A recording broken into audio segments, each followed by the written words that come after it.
Hello aspirants and welcome to a new session. हम लोग देख रहे हैं साउथ इंडियन डायनेस्टीज। तो अब हम आ पहुंचे हैं चालुक्यास पे।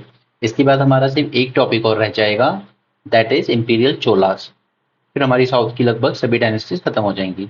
फिर हम एंटर करेंगे मिडाइवल की विजयनगर एंड बहामनी डायनेस्टीज में, लेकिन उससे पहले हम नॉर्थ इंडिया का पढ़ेंगे। सो चलिए शुरू करते हैं। पहले आप ये मैप देख लीजिए।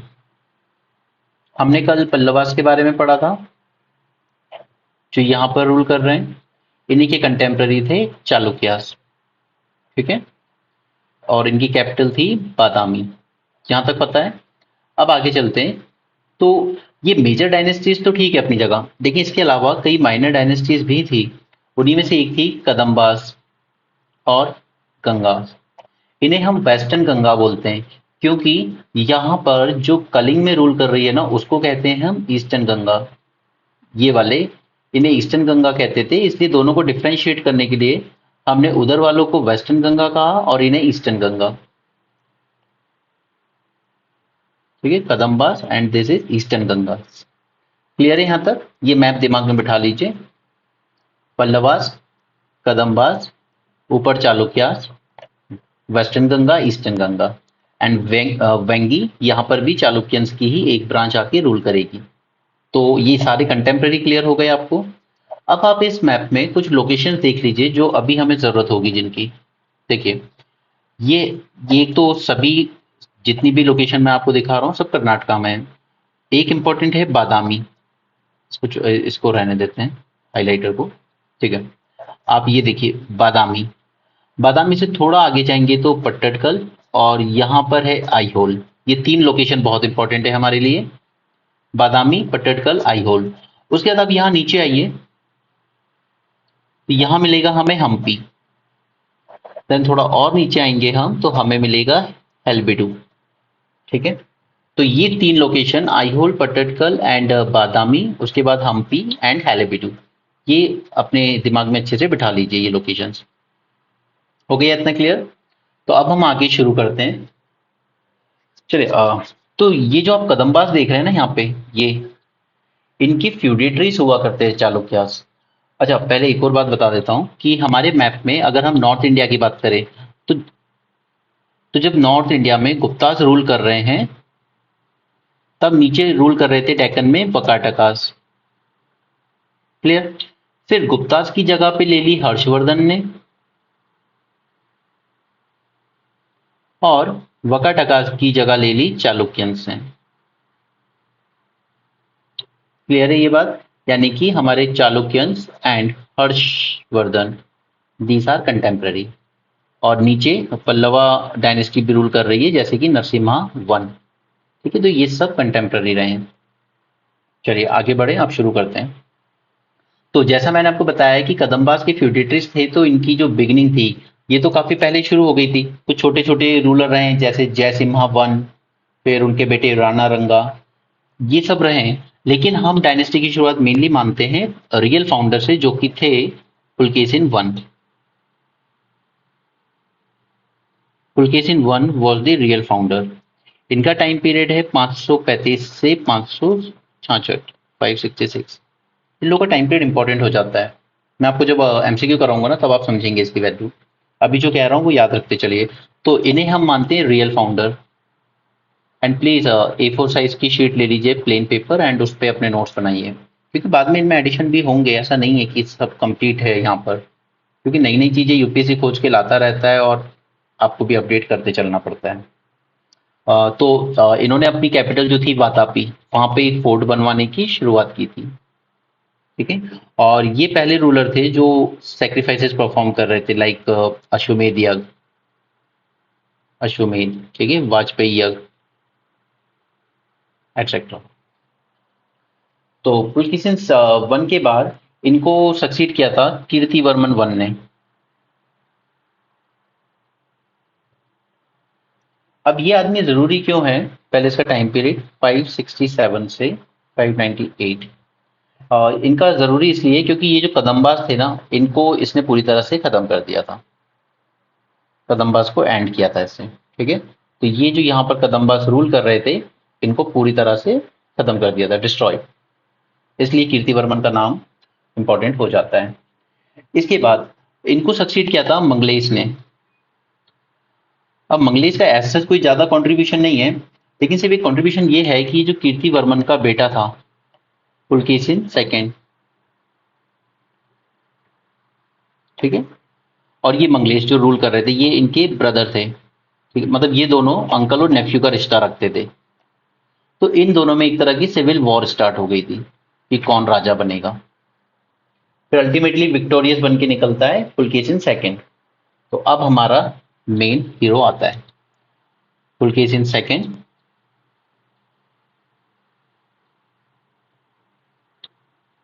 इसका टाइम पीरियड सबसे इंपॉर्टेंट है, दैट इज 610 से 642।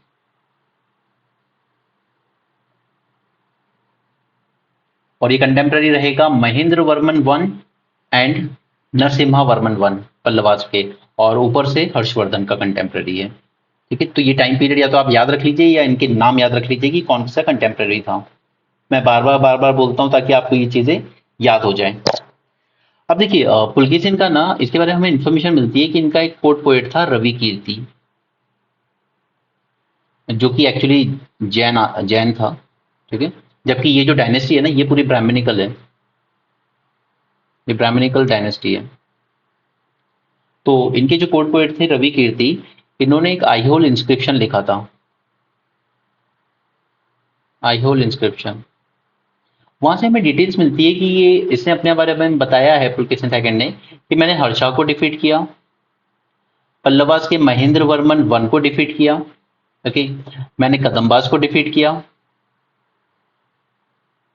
देखिए ऊपर जो कीर्तिवर्मन था उसने डिस्ट्रॉय जरूर किया था, लेकिन किसी डायनेस्टी को डिस्ट्रॉय करना और उसको पूरी तरह से एलिमिनेट कर देने में फर्क है। छोटे से एरिया में रूल करते रहे वो। तो कदम्बास को भी इसने डिफीट किया, और इसने कहा है कि मैंने गंगास ऑफ मैसूर को भी डिफीट किया, यानी कि वेस्टर्न गंगा, इनको गंगा ऑफ मैसूर भी कहते हैं। तो ये सारी इन्फॉर्मेशन हमें मिलती है आई होल इंस्क्रिप्शन में। मैं आपको मेंस में क्वेश्चन कराऊंगा इंस्क्रिप्शन, कॉइन्स, इन सबसे हम कैसे अपनी हिस्ट्री को रिकंस्ट्रक्ट करते हैं। तब इस तरह के इंस्क्रिप्शन आप यूज करेंगे ना, तब इनकी इंपॉर्टेंस जानेंगे।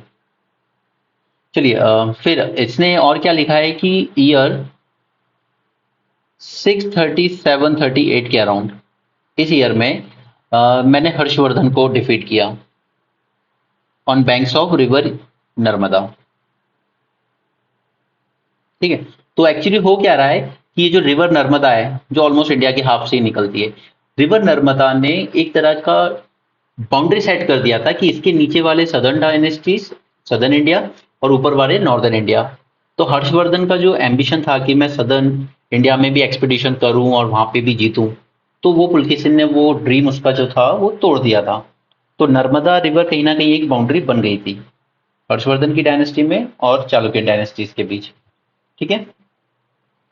इसके बाद इसका एक और इम्पोर्टेंट हमने आपको कल बताया था कि वेंगी, जब इसने पल्लवा से ये रीजन जीता था तो इसने वेंगी में क्या किया था, अपने ब्रदर को किंग बना दिया था।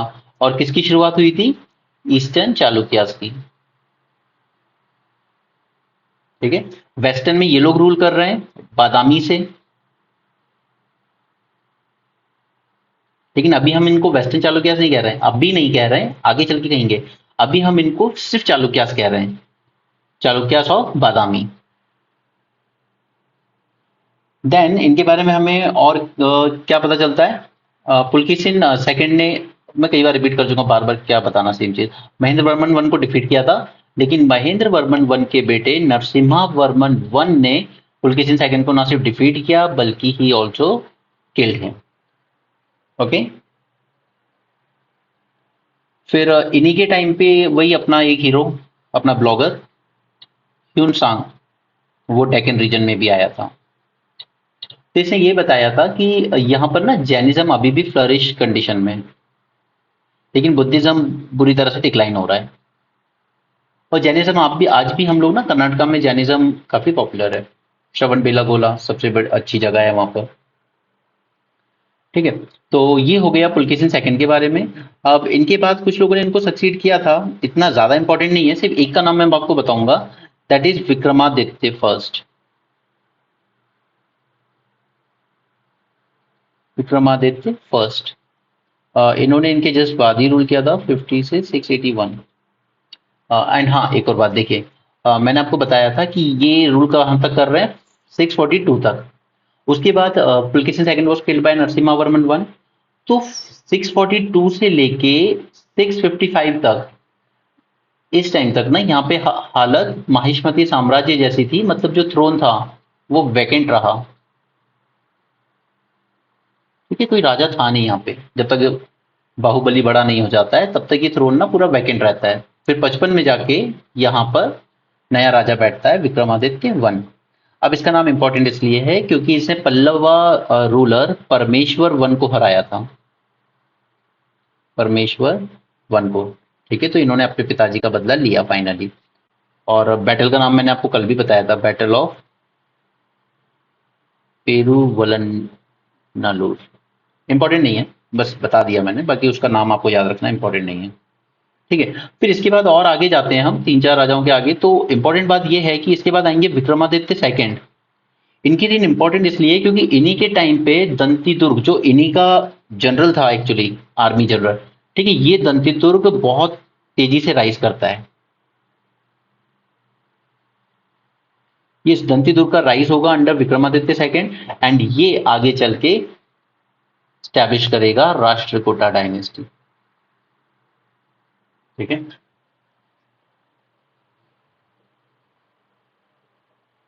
एंड इस विक्रमादित्य सेकंड का एक चीज और इंपॉर्टेंट है कि वेस्टर्न साइड से क्या होने लगा था, इस टाइम तक अरब इन्वेजन शुरू हो चुके थे। तो इस विक्रमादित्य सेकंड ने अरब इन्वेजन को भी काफी हद तक रोक के रखा था, इसी आदमी की हेल्प से, दंती दुर्ग की हेल्प से। ठीक है, इसलिए जब ये खुद की डायनेस्टी स्टैब्लिश करेगा ना राष्ट्रकूटा, तब इन ये अरब अरब यानी कि आज सिंध की तरफ से आने वाले अरब्स को रोकेगा, और काफी टाइम तक रोके रखता है। और इसने अब विक्रमादित्य सेकंड ने ये भी बताया कि मैंने सबको डिफीट किया, मैंने चोला, छेरास, पांड्यास, मैंने सबको हराया है। तो इसने क्या किया था कि आज जो हमारा रामेश्वरम है, एकदम सदर्न टिप इंडिया की, वहां पे इसने एक पिलर स्टैब्लिश किया था, विक्ट्री पिलर बोलते हैं इसे, पिलर ऑफ विक्ट्री। इसने वो स्टैब्लिश किया था यहाँ पर। ठीक है, उसके बाद फिर आगे चल के जब इनका लास्ट किंग आता है कीर्ति वर्मन, तो कीर्ति वर्मन को दंती दुर्ग हटा देगा।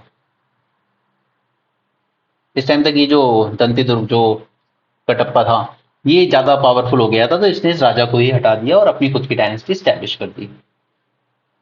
क्लियर है यहां तक? ये सब राजाओं के बारे में बताया मैंने आपको। अब हम चलते हैं, अब हम शुरू करते हैं एडमिनिस्ट्रेशन के बारे में। इनका एडमिनिस्ट्रेशन कैसा था? सबसे पहले इंपॉर्टेंट बात, बहुत ही सेंट्रलाइज्ड वे का था। क्योंकि आगे जब इंपीरियल चोलास आएंगे ना, हम देखेंगे उनको विलेज ऑटोनॉमी होगी, लोकल सेल्फ गवर्नमेंट डेवलप होगा। यहां पर कोई विलेज ऑटोनॉमी नहीं थी, no village autonomy. Highly centralize type का एडमिनिस्ट्रेशन था, राजा और उसके ऑफिसर ही सब कुछ डिसाइड कर रहे थे। And they were great maritime power. अब देखिए, जिसके पास वेस्टर्न कोस्ट होगी इंडिया की, वो तो मैरीटाइम पावर बनेगा ही ना। Same with in case of Marathas. और आज भी हमारे यहाँ सबसे बड़े हमारे जो पोर्ट्स हैं वेस्टर्न साइड पर ही हैं। उसके बाद देवर फॉलोइंग ब्राह्मणिज्म, या ये कह लीजिए कि ब्राह्मणिकल ऑर्डर फॉलो कर रहे थे अपने राज्य को गवर्न करने में। फिर मैंने आपको बताया कि ह्यूनसांग ने क्या बताया था इस टाइम सिचुएशन, कि बुद्धिज्म डिक्लाइन स्टेट में था, बुद्धिज्म वॉज डिक्लाइनिंग, हालांकि Jainism was still in prominence. Clear? और फिर इनके कोर्ट पोएट थे रवि कीर्ति, जिन्होंने क्या लिखा था, आई होल इंस्क्रिप्शन,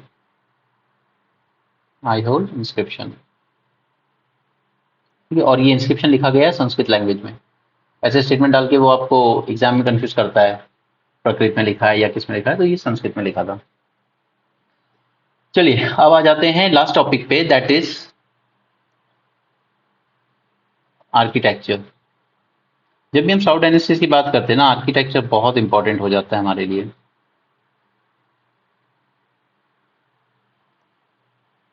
अच्छा, उससे पहले मैं आपको एक चीज और बताना चाहूंगा। हाँ, जस्ट अ सेकंड, मुझे 1 मिनट दीजिए बस।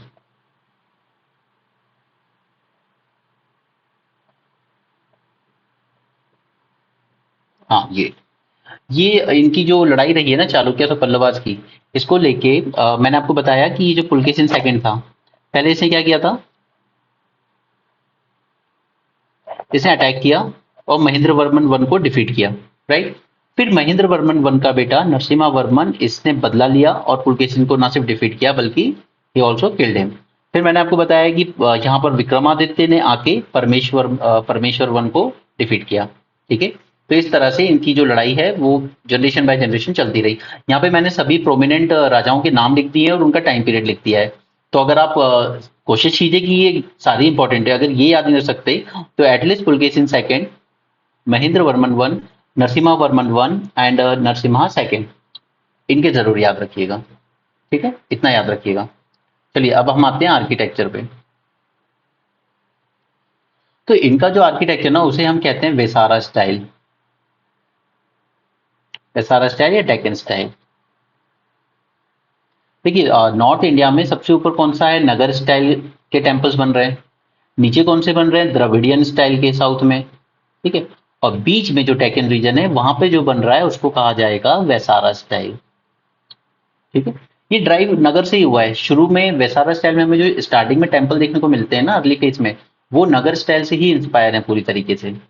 धीरे धीरे फिर इन्होंने अपनी कुछ यूनिक आइडेंटिटी डेवलप की। तो वेसारा स्टाइल की शुरुआत होती है यहाँ पर चालुक्यास के अंडर में, लेकिन ये वेसारा स्टाइल फुली डेवलप्ड होगी under Rashtrakutas and Hoysala, Rashtrakutas and Hoysala. इनके अंडर में जाके ये आर्किटेक्चर स्टाइल अपने पूरे डेवलप फॉर्म में आएगी, ठीक है। स्ट्रक्चरल टेम्पल हमें 3 जगह देखने को मिलते हैं, आईहोल, बादामी, पट्टडकल। फिर से दिखा देता हूं मैप में क्योंकि लोकेशन बहुत इंपॉर्टेंट है। ये देखिए बहुत क्लोज है तीनों, बादामी, आईहोल ऊपर है और इधर पट्टडकल।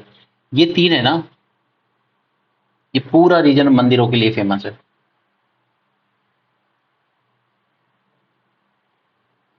चलिए, तो पहली बात सबसे पहले कि मंदिर में स्टोन कौन सा यूज हुआ है, तो यहां पर यूज हुआ है रेडिश गोल्डन सैंडस्टोन।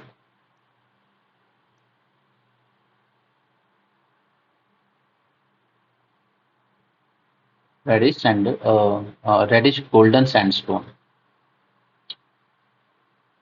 ये आपको पता होना चाहिए कौन से मंदिर में किस तरह के स्टोन यूज हुए हैं, क्योंकि वो आपको प्रीलिम्स में प्रॉब्लम करेगा।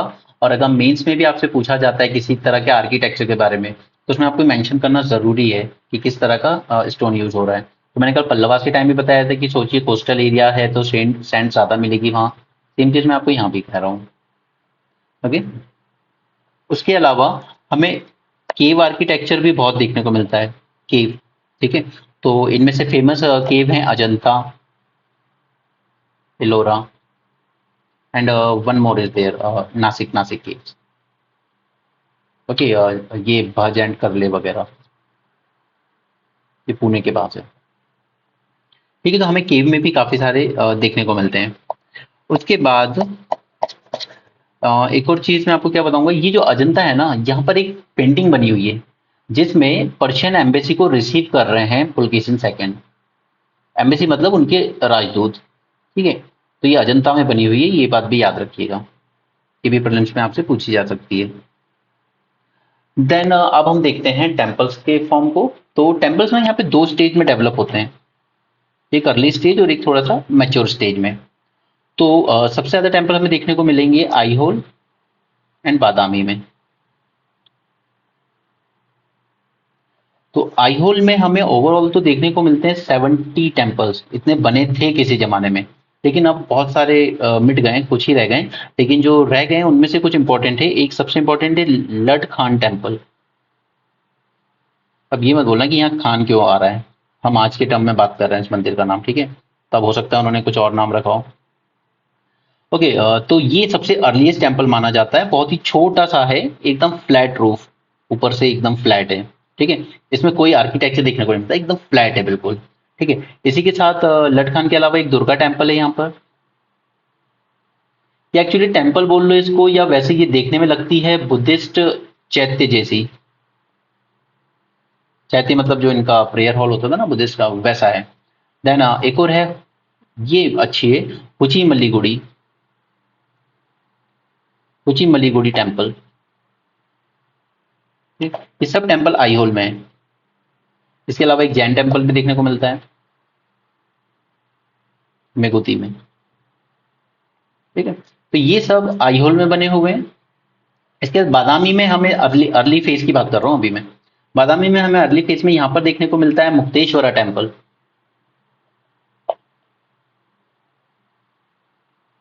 मुक्तेश्वरा टेम्पल, ठीक है। इसके अलावा और क्या मिलता है हमें, एक और एक शिवालय है, मेलागुट्टी, मेलागुट्टी शिवालय, ठीक है। फिर चलिए, ये तो हो गई फर्स्ट स्टेज की बात, आईहोल और बादामी में। अब हम आते हैं सेकंड स्टेज पे। सेकंड स्टेज, सेकंड स्टेज में हमें पट्टडकल में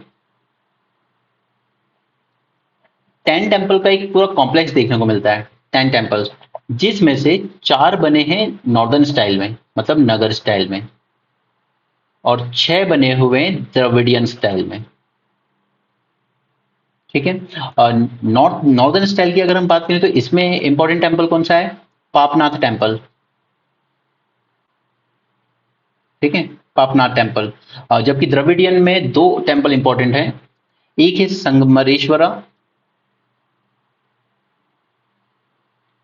संगमेश्वरा टेम्पल, और दूसरा है विरूपक्ष टेम्पल,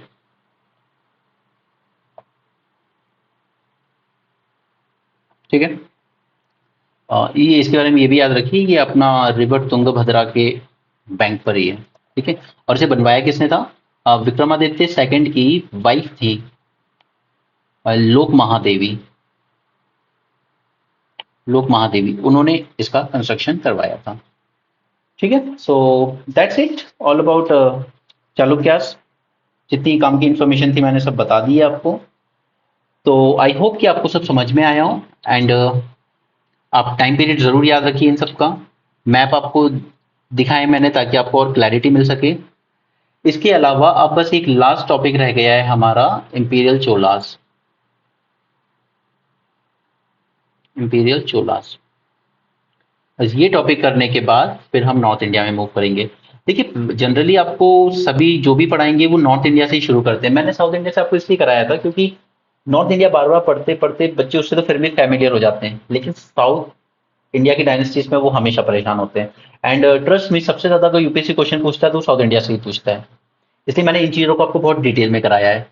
नॉर्थ इंडिया अब मैं आपको कराऊंगा तो मैं उसको शुरू करूंगा गुप्ता से, ठीक है, गुप्ता, फिर हर्षा, और साथ में हम एक वकाटकास और देखेंगे जो डेक्कन में ही थे। फिर हम मूव कर जाएंगे अपना मिडाइवल इंडिया में। मिडाइवल इंडिया में हम शुरू करेंगे 3 डायनेस्टीज की जो ट्राइपाटाइट स्ट्रगल होगी। ऊपर गुर्जर प्रतिहार रहेंगे, नीचे रहेंगे राष्ट्रकूटा जो कि आज आ ही चुके हैं दंती दुर्ग के थ्रू, ठीक है, और ईस्ट में रहेंगे पाल, यहाँ पे रहेगा कन्नौज। उसकी लड़ाई, उस कन्नौज को लेके इन तीनों में ट्राइपाटाइट स्ट्रगल शुरू होगी, और इसी वक्त यहाँ से वेस्ट से इन्वेजन शुरू हो जाएगा अरब्स का, या कह लीजिए मुस्लिम इन्वेजन, ठीक है। ये शुरू हो जाएंगे और ये 3 चल रहे हैं।